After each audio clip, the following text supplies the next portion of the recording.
செய்தியாளர் ஜெகநாதன் இணைந்திருக்கிறார். ஜெகநாதன், தற்போது நீங்க எந்த பகுதியில் இருக்கீங்க?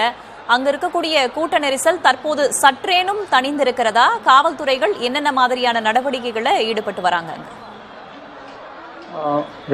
குஜராத் மாநிலத்தில் அகமதாபாத்தில் நரேந்திர மோடி டிஜிட்டல் மைதானத்தில் நடைபெற்ற 18வது சீசனில் நேற்று இரவு இறுதிப் போட்டியில் பஞ்சாப் RCB 6 ரன்கள் வித்தியாசத்தில் வெற்றி பெற்றது.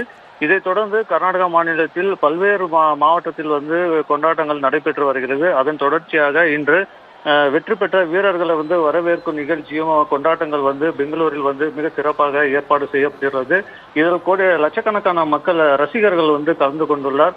இவர் விமான நிலையத்தில் இருந்து நேராக விதானசௌதத்துக்கு வந்தார். அங்கு முதல்வர், துணை முதல்வர், ஆளுநர் என அவர்களுக்கு வரவேற்பு அளிக்கப்பட்டது.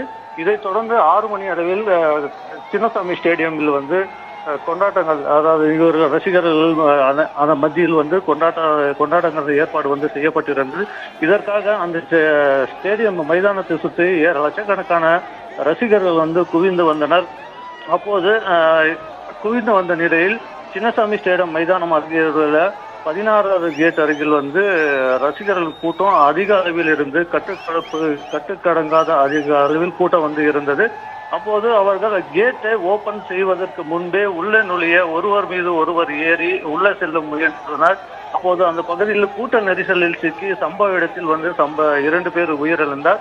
15க்கும் மேற்பட்டவர் காயமடைந்தார். அவர்கள் மருத்துவமனைக்கு, அதாவது விக்டோரியா மருத்துவமனை மற்றும் பவுரிங் ஹாஸ்பிட்டலுக்கு அவர்கள் சிகிச்சைக்காக அழைத்து செல்லப்பட்டது. இது மட்டுமின்றி அந்த பகுதியில் போலீசார் அமைக்கப்பட்டிருந்த பேரிகார்டுகளை விழுந்து 3 ரசிகர்களுக்கு கால் உடைப்பு ஏற்பட்டது. தொடர்ந்து அவர்களையும் சிவாஜி நகருக்கு மற்றும் லேடி கர்ஜன் மருத்துவமனைக்கு சிகிச்சைக்காக அனுமதிக்கப்பட்ட நிலையில் சிகிச்சை பலனின்றி 8 பேர் மருத்துவமனையில் உயிரிழந்தார். பௌரி கர்ஜன் மருத்துவமனையில் 4 பேரும், வேதிக்கை என்ற மருத்துவமனையில் 4 பேர் உயிரிழந்தார். இதில் தற்போது ஒரு 4 பெண்களும் 6 ஆண்கள் என தெரிய வந்துள்ளது. இவர்களில் மருத்துவக் கல்லூரி மாணவி, 9ஆம் வகுப்பு பயிலக்கூடிய மாணவி என தெரிய வந்தது. மற்ற விவரங்கள் சேகரிக்கப்பட்டு வருகிறது. இந்த ஒரு சூழ்நிலை தான் தற்போது இந்த உயிரிழப்பு மேலும் அதிகரிக்க வாய்ப்புள்ளது என தெரிய வந்துள்ளது. இந்த நிலையில் இதற்கு எதிர்கட்சிகளும் கடும் கண்டனத்தை தெரிவித்து வருகின்றனர். போதிய பாதுகாப்பு ஏற்பாடுகள் செய்யாததன் காரணமே இது போன்ற கூட்ட நெரிசலுக்கு ஏற்பட்டு 10 பேர் உயிரிழந்த சம்பவம் நடந்துள்ளது என எதிர்கட்சிகளும் கூறி வருகிறது. இந்த நிலையில் இந்த கூட்ட நெரிசலை கட்டுப்படுத்த போலீசார் பல்வேறு நடவடிக்கைகளும் மேற்கொண்டு வருகின்றனர். அது மட்டுமின்றி கப்பன் பார்க் மற்றும் விதானசௌத பகுதியில் உள்ள மெட்ரோ தற்காலிகமாக தற்போது நிறுத்தப்பட்டுள்ளது. அதாவது தற்போது உயிரிழப்பு அதிகரித்ததன் காரணமாகவும் கூட்ட நெரிசலை கட்டுப்படுத்தவும் தற்போது பணிக்கு சென்றவர் வேலை முடிந்து இந்த ஸ்டேடியமுக்கு கொண்டாட்டங்களுக்கான அதிக அளவில் வருவார்கள் என்பது காரணத்துக்காக கப்பன் பார்க் மெட்ரோ ரயில் நிலையம் மற்றும் விதானசௌதாவில் இருக்கக்கூடிய 2 ரயில் நிலையம் மெட்ரோ ரயில் நிலையம் தற்போது தற்காலிகமாக நிறுத்தி வைக்கப்பட்டுள்ளது. இது மட்டுமின்றி தற்போது அடைந்தவர்களை கர்நாடக முதல்வர் சித்தராமையா பவுரிங் மருத்துவமனையில் நேரில் சென்று அவர்களை சந்தித்து ஆறுதல் கூறி வருகின்றனர். கப்பன் பார்க், விதான் சௌதா பகுதிகளில் மெட்ரோ ரயில் சேவையும் தற்போது நிறுத்தப்பட்டிருக்கிறது. ஏற்கனவே அந்த மைதானத்திற்கு வெளியே கூட்டம் கட்டுக்கடங்காமல் இருப்பதையும் நாம் பார்த்தோம். அதைத் தொடர்ந்து பொதுவாகவே போக்குவரத்து நெரிசல் அதிகமாக இருக்கக்கூடிய பெங்களூரு பகுதியில் தற்போது இவர்களின் கூட்டமும் அதிகமாக இருப்பதன் காரணமாக கூட்ட நெரிசல் மேலும் அதிகரிப்பதற்கான வாய்ப்புகள் இருக்கிறது. போக்குவரத்து நெரிசலும் கூட மெட்ரோவை பயன்படுத்துபவர்களும் தற்போது பயன்படுத்த முடியாத நிலை ஏற்பட்டிருப்பதாகவும் சொல்லியிருக்கிறீர்கள். 10 பேர் உயிரிழந்திருக்கிறார்கள். அதில் 4 பேர் பெண்கள், மீதமுள்ள 6 பேர் ஆண்கள் என்றும் கூறியிருக்கிறீர்கள். தற்போது அந்த மைதானத்திற்கு வெளியே நிலைமை எப்படி இருக்கிறது? மைதானத்திற்கு உள்ளேயும் கிட்டத்தட்ட 50,000க்கும் மேற்பட்டவர்கள் இருந்தார்கள் இல்லையா?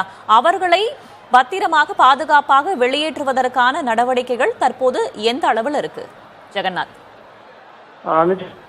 தற்போது கூட்ட நெரிசலை கட்டுப்படுத்த போலீசார் போராடி வருகின்றனர். அது மட்டுமின்றி அவர்களுக்கு அந்த தாண்டி தான் ரசிகர்கள் முயற்சி வருகின்றனர் அவர்களை தடுக்க. ஆனால் இந்த பகுதியில் கூட்டம் அதிகமா இருக்கிறதால் காவல்துறையும் குறைவாக உள்ளனர். இதனால் அவர்களுக்கு இந்த கூட்டத்தை கட்டுப்படுத்துவது ஒரு பெரிய சவாலாகவே உள்ளது. இருந்த போதும் அவர்களை பாதுகாப்பாக அகற்றுவதற்கான அனைத்து நடவடிக்கைகளும் தற்போது மேற்கொண்டு அந்த கேட் வழியாக மட்டுமே உள்ளே இருக்கவர்கள் தற்போது வெளியே அனுப்பாமல் வெளியே கேட் வெளியில இருக்கக்கூடிய வந்து கழிக்கக்கூடிய ஒரு சூழ்நிலையை தான் தற்போது போலீசார் ஈடுபட்டு வராங்க. அது லேசான தடியடிகளை நடத்தி அந்த கேட்டு பக்கத்தில் இருக்கக்கூடிய கூட்டத்தை வந்து அப்புறம் படிக்கப்பட்டுள்ளன. அது மட்டுமின்றி சின்னசாமி அந்த ஸ்டேடியமை சுற்றி உள்ள ஒரு 5 கிலோமீட்டர் தொலைவிற்கு அங்கங்க சிக்னல்களிலும் வந்து வாகனங்களை அழிக்காமலும் அந்த பகுதியாக கடந்து வரக்கூடியவர்களும் அங்கங்கே தடுக்கும் ஒரு வேலையில் வந்து தற்போது போலீசார் வந்து ஈடுபட்டு வருகின்றனர். சின்னசாமி மைதானம் பெங்களூருவின் கிட்டத்தட்ட மைய பகுதியில் இருக்கிறது அல்லவா?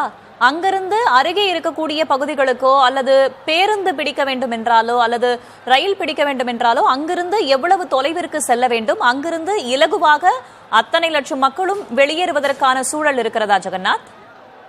அதனால இந்த பகுதியை பொறுத்த வரைக்கும் மைய பகுதியை தான்.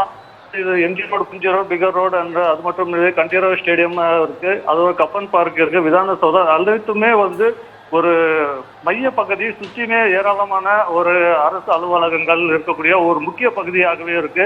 பொதுவாகவே இந்த பகுதியில் வந்து பாத்தீங்கன்னா மாலை நேரத்தில் அதே காலை நேரத்திலும் பனி நேரங்கள் வந்து கிட்டத்தட்ட போக்குவரத்து நெரிசல் கிலோமீட்டர் 2 அளவிற்கு நிற்கும். ஒரு சிக்னலும் அவர்கள் கடந்து செல்ல வேண்டும் என்றால் கிட்டத்தட்ட 15 முதல் 20 நிமிடங்கள் கழிக்க வேண்டிய ஒரு சூழ்நிலை இருக்கு. ஆனால் இன்று இந்த அதிக அளவில் லட்சக்கணக்கில் வந்து இந்த கூட்டம் குவிந்திருப்பதால் இந்த பகுதி முழுவதுமே போக்குவரத்து நெரிசல் கடுமையாகவே பாதிக்கப்பட்டது. அதாவது பெங்களூர் மட்டுமல்ல, அதை சுற்றி இருக்கக்கூடிய சிட்டி மார்க்கெட் ஆகட்டும், டபுள் ரோட் ஆகட்டும், ரிச்மண்ட் சர்க்கிள் ஆகட்டும், எந்த பகுதியிலுமே வந்து வாகனங்கள் வந்து செல்ல முடியாத ஒரு சூழல் தான் தற்போது நிலவுகிறது. நிதானமாக மந்த கதியில் தான் வாகனங்கள் வந்து ஊர்ந்து செல்ல ஒரு நிலைதான் இருக்கு. அவசர சிகிச்சைக்கும் இவர்கள் இங்கிருந்து செல்ல கடுமையாக போக்குவரத்து நெரிசல் இருப்பதால் செல்ல முடியாத ஒரு சூழ்நிலை தான் இந்த பகுதியில் வந்து நிலவி வருகிறது.